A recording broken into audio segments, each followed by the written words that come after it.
Welcome to the WRAL Daily Download. I'm Jack Hagel. A coastal housing development has been attracting a lot of attention in the North Carolina legislature. Lawmakers wanted to loosen laws to enable developers to build beach houses on what is believed to have once been a massive Native American settlement. But their plan now seems to be in trouble. It comes following increased public attention on the idea and financial ties WRAL exposed between developers and a key lawmaker. Native American tribes now say the state is breaking international law. WRAL state government reporter Will Doran has been out front on the story, and he joins us now by phone. Will, good to talk to you again. Good to talk to you, Jack. A bill to loosen laws for developers raised a lot of eyebrows before kind of flaming out. I want to go chronologically. Tell us about the development that's at the center of this debate. This is a piece of land out on the coast in Carteret County, kind of between Jacksonville and Emerald Isle on the beach there. And developers want to build some beach houses there. So they paid millions of dollars for this property. They start building, and as they are digging up the land, they find some potential artifacts and then some human bones as well. They stop construction, as you're required to do whenever you find either of those things, either things that could be historical artifacts or especially bones. You need to report that to the authorities. So they did what they're supposed to do. They reported it. And then the police came in, looked at the bones. They decided they're very old. They get the state archaeologist's office involved, and the archaeologists start digging, quite literally, and find instance after instance after instance at the site that looks like it could be a really significant archaeological find. And so there's a state law that allows them to essentially hold up construction on a potentially significant site like this while they go through it, do some more digging, do some more analysis, and potentially, fight for it to be preserved. And then lawmakers propose a bill that sort of sought to allow the developer to start building again. What exactly did the bill say? So the bill made a lot of tweaks to different pieces of this law. It's a very lengthy law. It made probably a dozen or so different tweaks that in, kind of death by a thousand cuts would have made it much harder for the state to enforce these rules about archaeological concerns on developments. It would have really raised the burden on the state to stop construction, and it also would have kind of essentially made a smaller area that state archaeologists could look at when they're trying to stop a construction project from going forward. The end effect would have been to allow these developers to keep moving with this project, to just continue bulldozing the land, clear cutting it, put up these beach houses. And we're talking millions of dollars that they've paid for this property, millions more dollars that they could stand to gain by selling beach houses there. So there's big money at stake here, but also potentially big historical findings as well. Now, there's been some debate over the findings at the site. What do the developers claim, and what do the archaeologists say? So I talked to the state's top archaeologist, Chris Southerly, about a week or two ago, and he told me this could be one of the biggest Native American archaeological finds in state history. He's been doing this for 30 years, and he said it's certainly the biggest one in his career, and potentially one of the biggest, most important sites that we've discovered ever here in North Carolina. The developers have a very different view of the site. They say this is basically nothing more than an ancient landfill. Was the terminology they've used when describing the site to the local city council. I'll say the developers have not responded to our request for comment, but that is what they have been reported telling the city council there about this site. They've said that even if there are some bones, that they don't think that necessarily means that this is a sacred burial ground. They've raised questions over whether it should be considered sacred land. But archaeologists think that this absolutely could be sacred land, and furthermore is not just a landfill, is a thriving village at one point. Let's take a quick break. When we come back, we'll learn about some of the players behind the bill and why the state is now in the crosshairs of Native Americans. We'll also get a quick update on state budget negotiations. Stick around. Welcome back to the WRAL Daily Download. We're talking with WRAL state government reporter Will Doran about a coastal development at the center of a legislative debate. Will, during the course of your reporting, you found some interesting details about a senator who was pushing this legislation very hard. What did you find out? Yeah, so the main senator who was pushing for this was Senator Michael Lazzara. He's a Republican from Jacksonville. And I discovered during a committee hearing about this bill that he has actually gotten several $1,000s from the developers behind this project. This was the kind of meeting where it was is a very lengthy technical bill, and they started talking about this, and someone mentioned this development, and so I thought I should look into these developers. So I pulled up their business filings, found the name of the partners who were behind this. I looked them up through the campaign finance records, and lo and behold, they gave him around $7,500 in the last couple of years, and $6,500 of that was all reported changing hands on the same day in May of 2022. Now, do some more digging into the state records, and it turns out that May of 2022 is also when the state first started expressing an archaeological interest in this site. So I talked to Senator Lazzara and said, hey, there's these donations from the developers. You're pushing this bill that would help their project move forward. Seems tied together. What's the story behind that? And he told me, no, this has nothing to do with them. I've known these guys for a long time. There's just supporters of mine in general.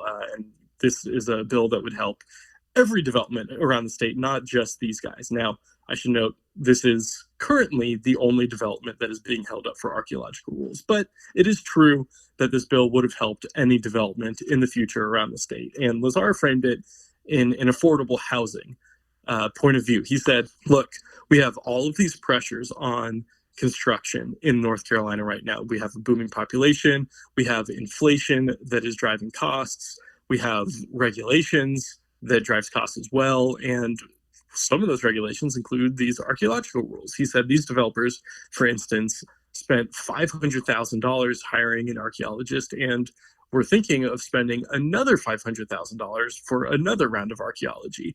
And that cost is going to get passed on to the people who are going to be buying any beach houses they build at that site. So he said, if we want to keep the cost of housing down in North Carolina, we need to cut regulations, and here's one example that we can do to cut it. Now, I've asked the developers for comment many times, have not heard back from them. So we don't know their side of the story, but that is Senator Lazzara's side of the story. Now, your colleague Heidi Kirk went out to visit this development. What did she find there? Yes, Heidi, our Eastern North Carolina reporter, went out to Carteret County to look at this development, and she also tried finding the developers actually at their office there in Jacksonville, knocked on the door, talked to the receptionist, but was not able to get through to any of the main folks in charge there. But she talked to some neighbors, and she found, I think, just a lot of people who either didn't know the history of what was potentially in the ground, not necessarily beneath their houses, but right across the street in these lots that still haven't been built yet. And also some trepidation from these neighbors as well, on these findings once they learned about it. But in general, a lot of folks who just didn't even know. Now, since we first reported this, there's a major reversal in the legislative effort. What happened? Yes, so lawmakers have appeared to completely change course on this plan. All of those changes that I spoke about earlier that had been added in here to let this development move forward were quietly removed from this bill. It went through a committee recently where they didn't actually say that any of these changes were being taken out, but when I went back later and read the new version of the bill, lo and behold, none of them were in there. So I asked some lawmakers and some spokespeople for the Senate Republican leadership, what happened? Why were those taken out? Why didn't you talk about why they were taken out? Didn't get any responses back. So I don't know if it was the public attention that this has received or some of the pushback from the Native American tribes or from state officials or what. But regardless, those changes have all been taken out. And they're not official yet, but there is a new committee hearing that's coming up in just a couple of days where they're expected to vote that through. Now, this issue is extending beyond the State House. There's a group of Native Americans who are accusing the state of violating international law. What's that about? Yeah, so the Tuscarora Nation here in North Carolina says that North Carolina officials have been violating a UN resolution about indigenous rights and are also violating centuries-old treaties with their tribe about this land. They claim ties to this site out in Carter County. Now, I should note the state is very careful to say that they don't assign ownership or ties of this site to any one particular tribe, especially if it does turn out that this, was inhabited for thousands of years. It's very likely that there were many tribes who inhabited it at one point or another. And so the state officials say that they associate it more with the Algonquin language group, but not with any one specific tribe. That doesn't sit too well with the Tuscarora.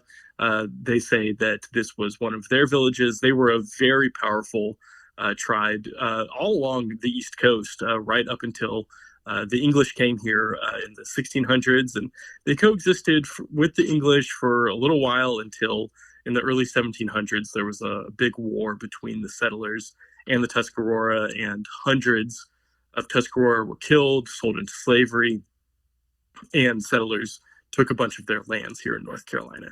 And so they say that this is a violation of their sites. There was a United Nations resolution in 2007 that established rights that indigenous people have all over the globe. And included in that was the right to protect their cultural heritage, archeological sites, things of that nature.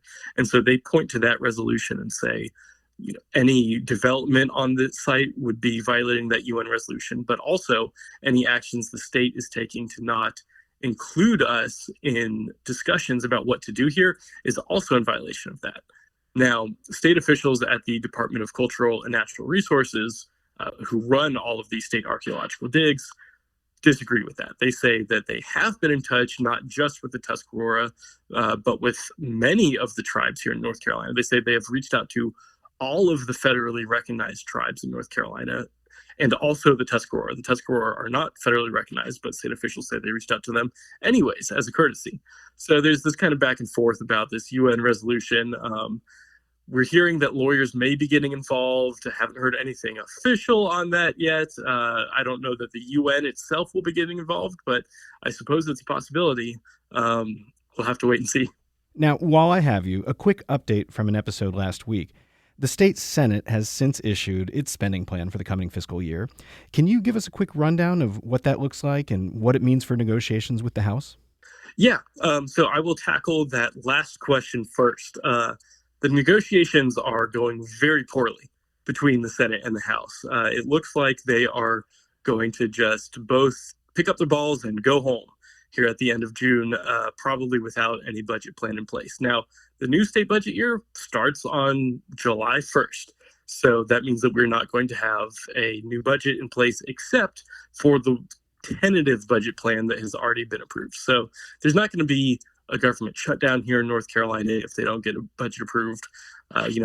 Schools will stay open. People will still get the approximate 3% raises that they're set to get. But the $1 billion surplus that lawmakers are able to spend this year will continue going unspent until they can come to some sort of deal on a new budget. And if they don't ever come to a deal, then that billion will just roll into the state's savings funds. But the specifics of the plans, the two chambers actually agree on quite a lot. They both want to spend on voucher funding. They both want to spend on childcare. But what they disagree on is further raises for state employees. That's kind of the main sticking point. As I said, state employees are already set to get about a 3% average raise across the board. The House wants to give them a bump, about an extra 1 to 1.5%, depending on if you're a teacher or a state worker.